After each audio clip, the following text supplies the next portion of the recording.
አሳዛኝ ዜና በጅጅጋ ከተማ የመድኃኔዓለም ቤተክርስቲያን በተደራጁ ሰዎች ጥቃት ሙሉ በሙሉ መፍረሱን የሶማሌ ሀገረ ስብከት አሳወቀ። ተመልከቱ እንዴት ጉልላቱን ቀጥቅጦ እንደሚጠለው ተመልከቱ። እንጂ የሃይማኖት እኩልነት ባለበት ሀገር ላይ ያውን በጅጅጋ በጣም ብዙ መመን ባለበት ሀገር ላይ ምን አይነት ድፍረት ነው? እንደዚህ ላይ ተሰቅሎ ጉልላቱን መስቀሉን እንደዚህ በጭካኔ እንደዚህ ቀጥቅጦ እስከመጣል ደረጃ እነንቅሉ ዓመተ ምህረት የሚባለውን የካላንደር አቆጣጠር አንቀበልም፣ ዓመተ ምህረት እኛን አይወክልም እያሉ ይገኛሉ። ካልተቀበላችሁ ዓመተ ምህረት የሚለው አቆጣጠር ካልተመቻችሁ ወደ መጣችሁበት መመለስ ነው። ነገር አሁን ይሄ ሴትነትን የሚያቀነቅኑ ፌሚኒስቶችን ቢያርፉ ጥሩ ነው። ሴትነትን እንደ ቤተክርስቲያን ያከበራል። የሴት እኩልነት ከህገ መንግስት በፊት እግዚአብሔር ነው የሰጣቸው። ሰላም ጤና ይስጥልኝ። እንዴት አላችሁ? እግዚአብሔር የተመሰገነ ይሁን። በወቅታዊ ጉዳዮች ተመልሼ መጥቻለሁ። እንግዲህ በዚህ ቪዲዮ የምንመለከተው በጣም በሚያሳዝን ሁኔታ አዲስ የተሰራ የመድኃኔዓለም ቤተክርስቲያን በጅጅጋ ሶማሌ በተደራጁ ኃይሎች ፈርሷል። ምን እንደሆነ እንመለከታለን። ሌላው የምንመለከተው እንግዲህ የኢትዮጵያ ዘመን አቆጣጠር ዓመተ ምህረት ይባል ነበር። የዓመተ ምህረት እንግዲህ እንዲቀር እየተደረገ ነው። ይህንንም አስቃኛችኋለሁ። አባ ገብረ ኪዳን ዲያቆን ሄኖክ ኃይሌ ቤተክርስቲያን በተለይ ስለ ሴቶች የምትለውን ነገር የተናገሩባቸው ቪዲዮዎችም ይዤላችሁ ቀርቤያለሁ። እስከ መርሃ ግብሩ ፍጻሜ አብራችሁን ቆዩ። ላይክ ማድረጋችሁን አትርሱ። እግዚአብሔር ሆይ ምሕረቱን ላክልን እያላችሁ ኮሜንት ላይ ሁላችሁም መጻፋችሁንም አትዘንጉ። እስቲ ከተቃጠለው ቤተክርስቲያን እንጀምር። ሰበር አሳዛኝ መረጃ የመድኃኔዓለም መቃኞ ቤተክርስቲያን መፍረሱ ተሰማም። ይህ ዛሬ ነሐሴ 18 2018 ዓመተ ምህረት በሶማሌ ክልል ጅጅጋ ከተማ አዲስ የተሰራው የመድኃኔዓለም ቤተክርስቲያን በተደራጁ ኃይሎች መፍረሱን ከሶማሌ ክልል ሀገረ ስብከት በተጨማሪ የአዲስ አበባ ሀገረ ስብከት አረጋግጧል። ድርጊቱ የአካባቢውን ማህበረሰብ ከፍተኛ ሐዘን ውስጥ የከተተ ሲሆን የሚመለከታቸው አካላት አስቸኳይ ማጣራት እንዲያደርጉ ሲል የሶማሌ ክልል ሀገረ ስብከት አስታውቋል። በቅርበት እየተከታተለን የምናሳውቃቸው ይሆናል።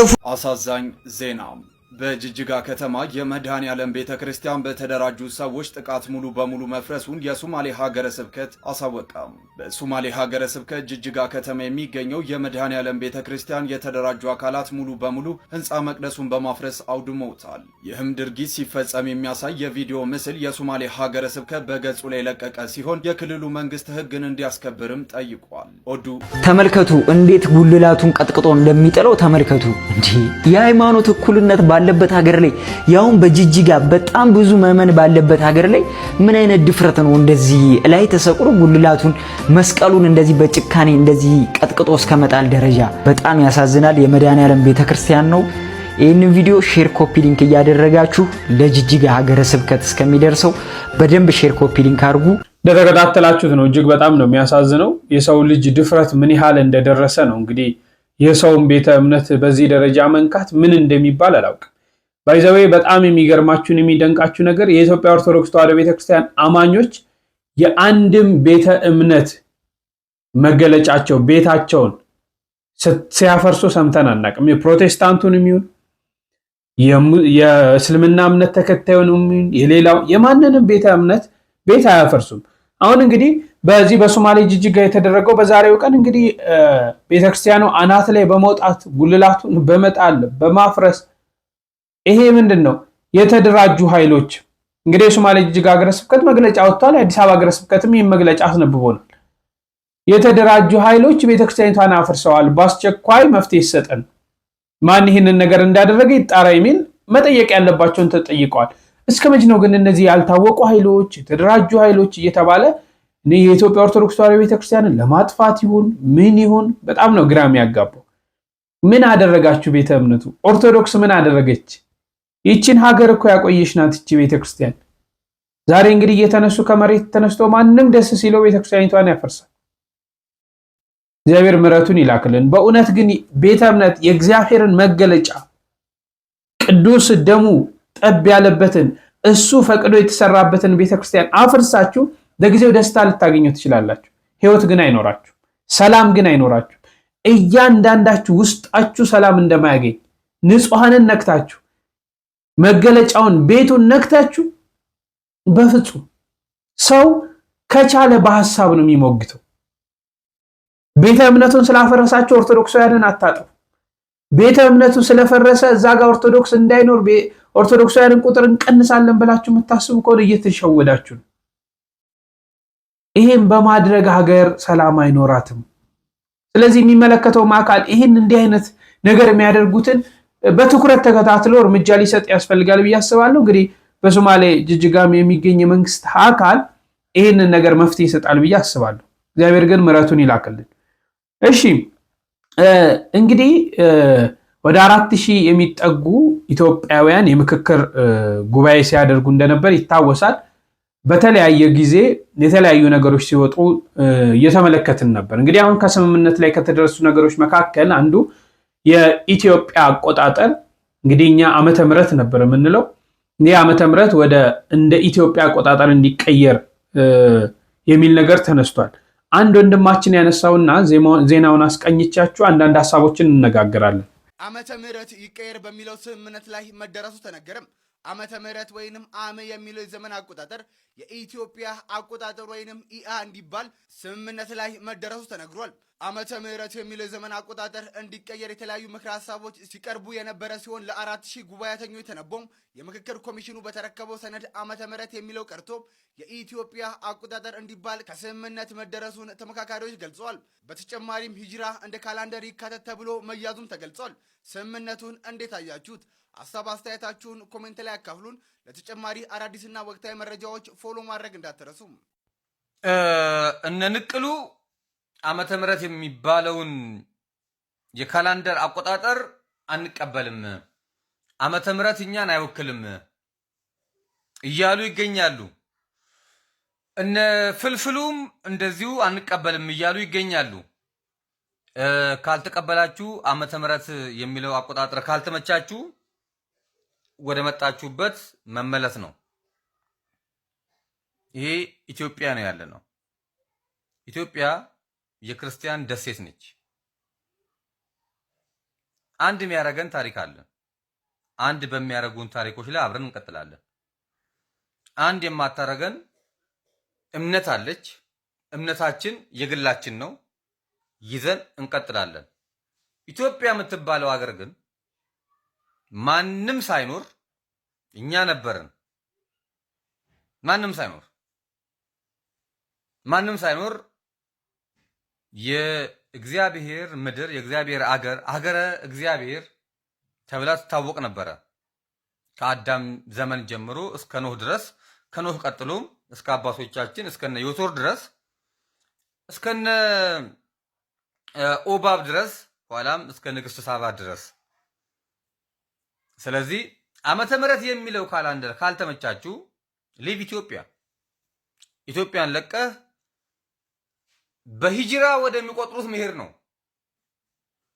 ይሄ ኢትዮጵያ ነው። ኢትዮጵያ ደግሞ በዓመተ ምህረት የሚያምኑ ህዝቦች ያሉበት ምድር ነው። ይህንን በዚህ ያክል ደረጃ ሚዲያ ላይ ወጣችሁ እየየ ማለት አያስፈልግም።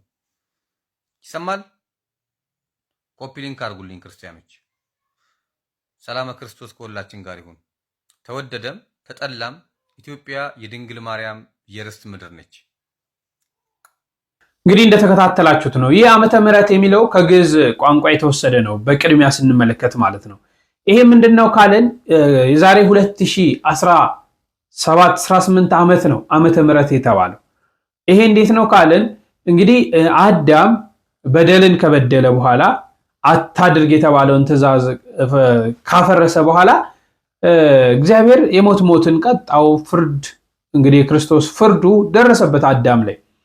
እንግዲህ አዳም ሲያዝን ሲያለቅስ ክርስቶስ ምን አደረገው? ምን አለው?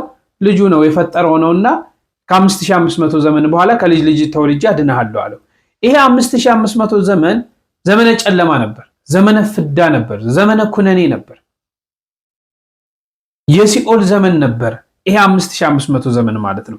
ክርስቶስ ክብር ይግባውና ከእናታችን ከቅድስት ድንግል ማርያም ተወልዶ ለአዳም በገባለት ቃል ኪዳን መሰረት ተወልዶ አዳምን ነፃ አወጣው። ከየት? ከሲኦል ወደ ገነት፣ ከባርነት ወደ ነፃነት፣ ከጨለማ ወደ ብርሃን ነፃ አወጣው። ከዚህ ሰዓት ጀምሮ የኢትዮጵያ ኦርቶዶክስ ተዋሕዶ ቤተክርስቲያን ምን ብላ ዘመኑን መቁጠር ጀመረች? የምህረት ዘመን ብላ መቁጠር ጀመረች። ዓመተ ምህረት፣ የምህረት ዘመን፣ የይቅርታ ዘመን፣ የቸርነት ዓመት እያለች መቁጠር ጀመረች። ዓመታትን የሚያቀናጅ ክርስቶስ ነው። ዓመታትን የሚጨምርልን ክርስቶስ ነው። ቸርነቱን ያየንበት ስለሆነ ከ2017 18 አድርሶናል። ምህረቱ ቸርነቱ ሳይለየን ማለት ነው። ይቅርታው እየጠበቀን የይቅርታ የምህረት የቸርነት ዓመት በማለት ይቺ ቤተክርስቲያን ይህንን ታስቦ ነበር። ከግዕዝ ቋንቋ ተወስዶ በዚህ እየተፈታ ማለት ነው። ስለዚህ ዘመናት በቀጠሉ ቁጥር የምህረት ዘመን ክርስቶስ እየሰጠን ነው። የቸርነት ዘመን በቃ ምህረቱን አድርጎልናል። ይህን በማሰብ ዓመተ ምህረት ይባል ነበር። እንግዲህ አሁን በዚህ ሰዓት ደግሞ ይህ ዓመተ ምህረት እንግዲህ 2018 ዓመተ ምህረት ድረስ አገልግሎት ሲሰጥ ነበር።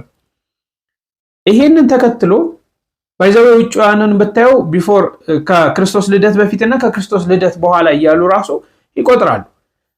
አሁን ይሄንን የምክክር ኮሚሽኑ ምንድን ያለው ዓመተ ምህረት የሚለው ቀርቶ እንደ ኢትዮጵያን አቆጣጠር የሚል ነገር ተነሳ። ይሄ ለምን አስፈለገ የሚል ጥያቄ መጠየቅ እፈልጋለሁ እንደ አንድ ኢትዮጵያዊ ማለት ነው። በዚህ ሰዓት እኛ ይሄ የሚያሳስበን ነው ወይ? ጦርነቱ፣ ሰላሙ፣ እንደምታዩት አብያተ ክርስቲያናት ላይ የሚደርሰው ሰዎች ላይ የሚደርሰው እንግልት ይሄ አይደለ ወይ? በዚህ ሰዓት ሰላም ማን ኢትዮጵያዊ እኮ እንደፈለገ በየትኛውም ክልል ተዘዋዝሮ የመስራት የመብላት ትዳር የመመስረት ኑሮ የመመስረት መብት አለው። ዛሬ ግን ያ እየተካሄደ ነው ወይ?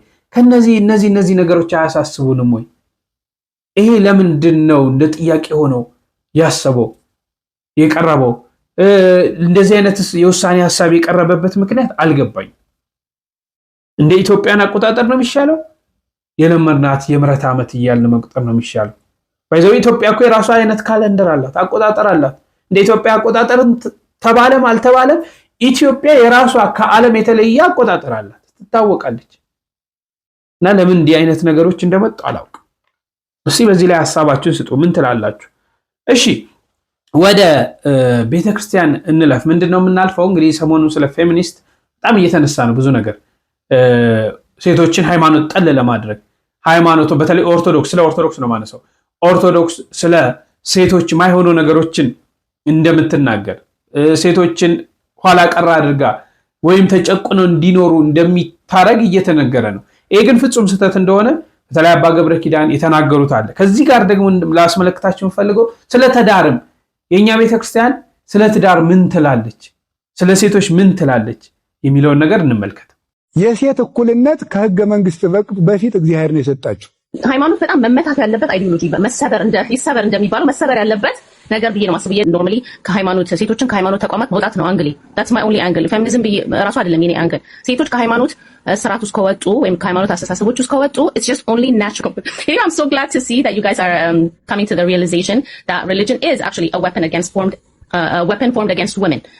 ለሴቶች ጠላት የሆነ ኢንስቲትዩሽን ነው ራሱ ካለችበት ከፍታ አውርዶ መሬት ላይ የሚያስቀምጣት አይዲዮሎጂ ነው ብዬ ነው ማስበው። እውነት ለመናገር አሁን ይሄ ሴትነትን የሚያቀነቅኑ ፌሚኒስቶችን ቢያርፉ ጥሩ ነው። ሴትነትን እንደ ቤተክርስቲያን ያከበራል? እንደ ቤተክርስቲያን ሴትነትን ያከበረ የለም። በሴት አሸነፈ ማለት ምን እንደሆነ ታውቃላችሁ? ሰይጣን መጀመሪያ ያሸነፋት ማን ናት? ሔዋን ምንድን ነው ጾታዋ? ተናገሩ እንጂ። ከዚያን ጊዜ ጀምሮ ሰይጣን ማንን ንቆ ነው የሚኖረው? ሴትን ንቆ ነው የሚኖረው። አይ ሴት ምንም አታመጣም ብሎ ጨርሷል። አንድ ጊዜ ስላሸነፋት ነው። ስለዚህ በእስራኤል ሲያስገድል የሚያስገድለው ምኑን ነበር የሚያስገድለው? ወንድን ነው። ሴትንማ ንቋላ። ወንዱ ግን ያ ልጅ ይወለዳል ብሎ ስለሚያስብ ወንዱን ያስገድላል። ሞኝ ሴቲቱ ድንግል ማርያም ጠላቱ መሆኗን ባያውቅ።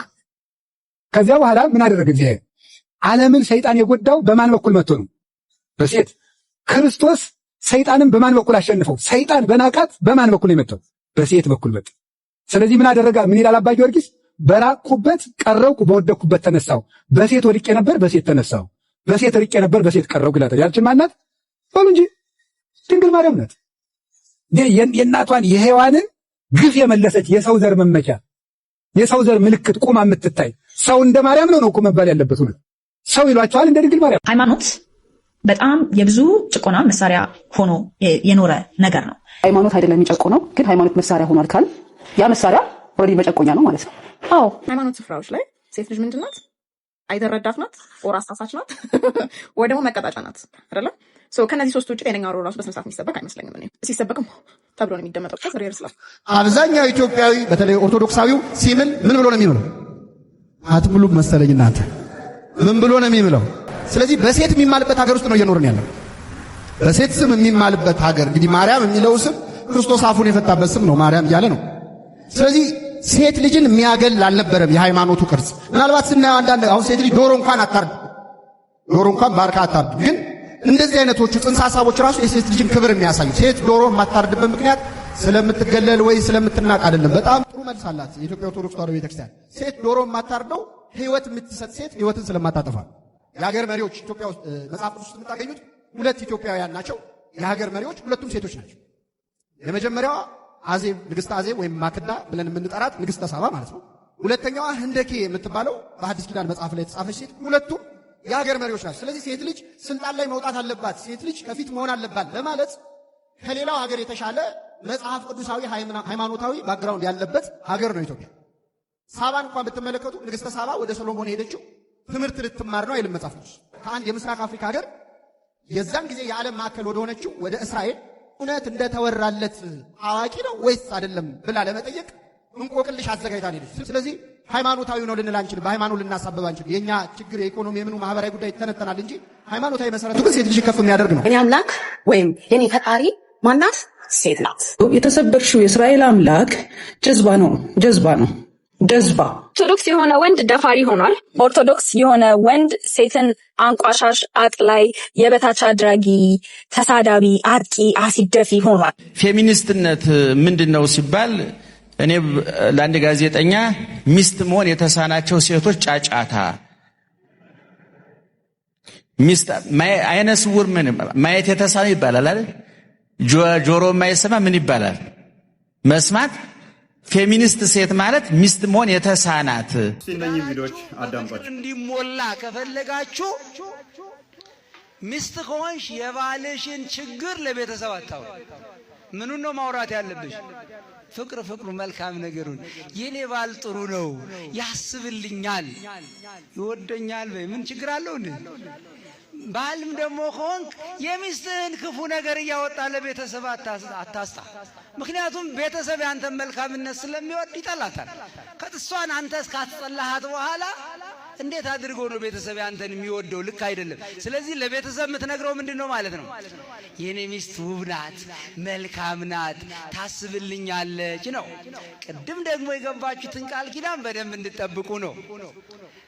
ከዛሬ ጀምሮ ነው ያሉት። ይኸው ስሙ ሁላችሁም። ሚስቴ ትሆነኝ ዘንድ ወድጄ ምን ብያለሁ? ተቀብያታለሁ። ከመቼ ጀምሮ ነው? ከዛሬ። የት? በኦርቶዶክሳዊት ቤተክርስቲያን ጉባኤ ፊት ነው ያሉት። ይሄ ኦርቶዶክሳዊ ጉባኤ ነው፣ እዚህ የተሰበሰብነው። ከታቦቱ ጋርም ከብረው የምታዩት ለዚህ ነው። ሙሽሮች ክብር በቤተክርስቲያን ስለሆኑ እስቲ ለሙሽሮቹ ልበሉና ጨብጭቡላቸው። ስለዚህ እነዚህ ሰዎች ዛሬ በእግዚአብሔር ፊት የገባችሁትን ቃል ሁሌ ሳሉት። ሁሌ ለምሳሌ እዛ ጋር የተቀመጡት መከነች፣ ሰነፈች፣ አመማት፣ እንዲሆናች፣ ተቸገረች በሚለው ምክንያት ሁሉ ምን አለም አልፈታትም፣ ወድጄ ተቀብያለሁ። እሷም ደግሞ እንዲሁ ወድጄ ተቀብያለሁ። በችግሩ በሐዘኑ በደስታውም በሁሉም ጊዜ ከእርሱ ጋር ሆናለሁ። ወድጄ ያስገደደ ሳይኖር ነው። ገብቷቸዋል አይደል? ያስገደደ ወደው ከተቀባበሉ በኋላ ደግሞ የሚኖረው ነገር ምንድነው? በመሐከላቸው እግዚአብሔር አለ። ችግራቸውን ለእግዚአብሔር መስጠት፣ በጸሎት መፍታት ችግሩን። ከዛም በኋላ ደግሞ ከባሰና የመጨረሻ ከሆነ አንድ ቀዳዳ ብቻ ነው የምሰጣችሁ። ምንድነው እሱ? ንስሐ አባት ጋር ብቻ። ከባሰ ነው አትንገሩ ለንስሐ አባት። የመጨረሻ ግን ካቅማችሁ በላይ ከሆነ ማን ነው ሊቀርባችሁ የሚገባ? የንስሐ አባት ጋር ሄዱና ንገሩ። የምናገባት ሚስት አሁንም ጀሚላ ቆንጆ መሆን አለባት። ውብ መልከኛ መሆን መቻል አለባት። ፉንጋ እንዳታገባ። ገብቶሃል? ፉንጋ ካገባ ከዕለታት አንድ ቀን ወይ ድግስ ትጠራና ወይ ሰው መካከል ላይ እንዲህ ስታያት አዑዙ ቢላህ በራስህ ሚስት ራስህ መርጣ ራስህ ታፍራለህ። ስለዚህ ጀሚላ ሞራል ወንድ ልጅ ነህ አንተ፣ ሙስሊም ነህ፣ ቁርአን ቀርተሃል፣ ኢማን አለህ አይደለም እንዴ? በሱና ላይ ያለ ሰው ነህ። አትፍራ። በቃ ምን ትፈራታለህ? ሴት አይፈራም እኮ። እያት ደስ ያለችህን በሞራል ሂደህ ትጠይቃለህ። ሴት አትፍራ። መጀመሪያውኑ ስትመርጥ ደስ የምትልህ ትካሻዋ ከበድ ያለ ሃይባ ያላት በቃ በሱና የተሞላች ላንተም ግርማ ሞገስ ያላትን አይተህ ግባ። አንዷን ከልፋታ ታይና ሁልጊዜ ስትበሽቅ ትኖራለህ። ያ መሆን የለበትም። ስለዚህ ስናገባ ጀሚላ መርከኛዋን አይተን እናግባ ነው። የተከታተላችሁትን ይመስላል ቤተክርስቲያን ምን ያህል ለሴት እህቶቻችን ክብር እንደምትሰጥ ቦታ እንደምትሰጥ ሰፋ አድርገው መምህራኖቻችን ገልጸዋል። ትዳር ውስጥ እንኳን ምን አይነት መምሰል እንዳለ በደንብ ሰምታችኋል። ከብፁዕ ሊቀ ጳጳሱ አቡነ ገሪማ በረከታቸው ይድረሰን፣ አባ ገብረ ኪዳኑ በረከታቸው ይድረሰን። ብዙ ነገሮችን ሰምተናልና ባይዘው ቤተክርስቲያን እንዲያጥልም ቤተክርስቲያን ሴቶችን አጨቁንም። ምናልባት በስም ኦርቶዶክስ ሆናችሁ ስለ ቤተክርስቲያኒታችሁ ጠንቅቃችሁ ማታውቁ ቤተክርስቲያን ለካ እንዲህ ሴቶችን ትጨቁናለች እንዴ ብላችሁ ያሰባችሁ ካላችሁ ስህተት ነው። በፍጹም ማለት ነው። የሴቶችን ጥቃት የምታወግዝ ቤተክርስቲያን ናት። የሴቶች ላይ የሚደርሰውን ጉዳት የምታወግዝ ቤተክርስቲያን ናት ያለቻችሁ። ሴቶችንም ደግሞ ከፍ የምታረግ ክብር የምትሰጥ ቤተክርስቲያን ነው ያለቻችሁ እና ይሄን ነገር እንድትመለከቱ ትፈልጋለሁ። ድሮ ስንጫወት መንገድ ሲዘጋብህ ምን ነበር የምትለው? የማርያም መንገድ ያስከፍታል አይደል? የሚገርምህ ግን ማርያም በራሷ መንገድ ናት። ወዴት የምንሄድባት አትለኝም? ወደ ጌታችን ወደ መድኃኒታችን ወደ ኢየሱስ ክርስቶስ። የክርስቲያን ህይወቱ ክርስቶስን መምሰል ነው። እንደ ክርስቶስ መራመድ፣ እንደ ክርስቶስ ማድረግ፣ እንደ ክርስቶስ ማሰብ ነው ክርስቲያን የሚያሰኘውና ክርስቶስ ወደ ምድር ሲመጣ መንገድ ያደረጋት ማንን ነው? እመቤታችን ቅድስት ድንግል ማርያምን ነው። ስለዚህ እኛ ደግሞ መልሰን ወደ ክርስቶስ ለመሄድ መንገድ ብናደርጋት ክርስቶስን መምሰል ነው እንጂ ክርስቶስን መሸፈን ሊሆን አይችልም። ስለዚህ እመቤታችን ቅድስት ድንግል ማርያም ወደ ክርስቶስ የምንሄድባት መንገድ ናት ማለት ነው። ልቅሶ ላይ የሚሳቅ ቢሆን እኔ ምስቅ በኢትዮጵያ ሰው ልቅሶ ነው የሚሳቅ ቢሆን በማይክ ነበር የምስቀው። የልቅሶ ዕለት ከት ብዬ ማለት ነው። አንተ ከሃዲ ሲል የነበረው የኔ ኑሩህ የኔ ደግ የኔ ጌታ የኔ አቤት ወሬያም ሁላ አይባልም እንጂ የገጠር ሰው መሳደብ ሲያምረው እነግርህ ነበር ይላል። ከፍተኛ ስድብ እኮ ነው። ግን ይገርማቸዋል። እነግርህ ነበር ማለት መነገር ይሻላል። አይ ምን የሚያዋርደው ነገር ኑሮ ነው እናንተ እንደው ብሎ በሰው እኮ አስጠርጥሮ ጨረሰው። ቢሰድበው አንድ ስድብ ነበር የሚሰድበው። እነግርህ ነበር ስላለው ግን ሌባልሁ ይሁን እንትኑ ነው እያለ ሰው ሁሉ ልቡ ታሞ ማለቁ ነው። እና እነግርህ ነበር ከባድ ስድብ ነው። እና ሁለት ከባድ ስድቦች አሉ። አንደኛው እነግርህ ነበር የሚለው ነው። ሁለተኛው የምልህ የጠፋኝ የሚለው ከባድ ስድብ ነው። ማለት ስድብ ሁሉ አይገልጽህም አንተን ማለት ነው። እንደዚያ ማለት ይሄ በጣም ከባድ ስድብ ነው። እና እንዲያው አሁን የምለው ያለ በቅዱስ ጳውሎስ ጋር ለኢትዮጵያ ኦርቶዶክስ ተዋሕዶ ቤተክርስቲያን ምዕመናን ለሁላችን ሁሉ ሳንሞት እንተያይ ነው የምለው። ሞት ስለሚወስደን ክርስቲያን አሁን እየታረደ እያየን ነው። እና ሳንሞት ብንፋቀር ምን አለ ለማለት ፈልጌ ነው። ሳንሞት እንተያይ። ልጄ ጢሞቴዎስ እባክህ ሳልሞት መጥተህ ልይህ አለው። አባቶቻችን ልጆቻቸውን፣ ልጆች አባቶቻቸውን ሳንሞት እንታረቅ። እማያስተያይ ሞት ግዱን ስለሚመጣ አያሳየኝ መባባላችን እንተው። አሁን ነው መተያያችን ጊዜ። አሁን እንዳላያችሁ ከተባባል ነገም በገሃነም የማንተያይበት ዓለም ውስጥ እንገባለን። አሁን ከተያየን ግን አሁን ከተፈቃቀድ እገሌ የተወደቀ ወንድማችን የተወደቀ እህታችን የተወደቀች ከተባለ ግን ነገ በክርስቶስ ፊት ደግሞ በፍቅር ለመተያየት እንበቃለን። ሳንሞት መተያየት አለብን። እኔ እውነቴን ነው። የኢትዮጵያ ኦርቶዶክስ ተዋሕዶ ቤተክርስቲያን ብቸኛ መፍትሄዋ መሰብሰብ ብቻ ነው። መሰብሰብ ዲያብሎስ የሚሰጠንን የቤት ስራ ሁሉ አውጥተን ጥለን መሰብሰብ የመጀመሪያው አንድ መሆን የኢትዮጵያ ቤተክርስቲያን መፍትሄዋ ነው። ሁልጊዜም ቢሆን እኔ አሁንም ቢሆን ቅዱስ ጳውሎስስ በክብር ሳልሞት ልይህ ነው ያለው። እኛ ደግሞ ተበልተን ሳናልቅ ሳንሞት ብንገናኝ ጥሩ ነው። እማያገናኝ ሞት ስላለ ሞት መጋረጃ ነው። ክረምት አያተያይም፣ ውሃው ይሞላል። በቃ ማዶ ለማዶ ሆኖ መክረም ነው እስከ መስከረም። አሁንም የማያተያየን ሞት ስለሚመጣ ወንድሞቻችን እህቶቻችን ጋር መፋቀር። ሊቃውንቱ የሉም፣ ተሰደዋል። አንዳንድ ቦታዎች ላይ ደግሞ ስንመለከት ኮሜዲያኑ ህዝቡን ሲያስገለፍጡ ይውላሉ። ኮሜዲያን ፍልፍሉ የሚቆሙበትን አውደ ምሕረት እየተመለከትን ነው። ይህ አውደ ምሕረት ክርስቶስ እንዴት አድርጎ እንዳዳነን እንዴት አድርጎ እንደፈወሰን የሚነገርበት የሚሰበክበት አውደ ምሕረት ነው። ፌዘኞች ቧልተኞች የሚቆሙበት አውደ ምሕረት አይደለም። ሊቀ ሰማዕታት ቅዱስ እስጢፋኖስ እነ ቅዱስ ጊዮርጊስ እንዴት አድርገው እንደተጋደሉ ለዚህ ጌታ እንዴት ሰማዕት እንደሆኑ የሚገለጥበት አውደ ምሕረት ነው። ኮሜዲያኑ ይቆማሉ፣ ያስገለፍጣሉ።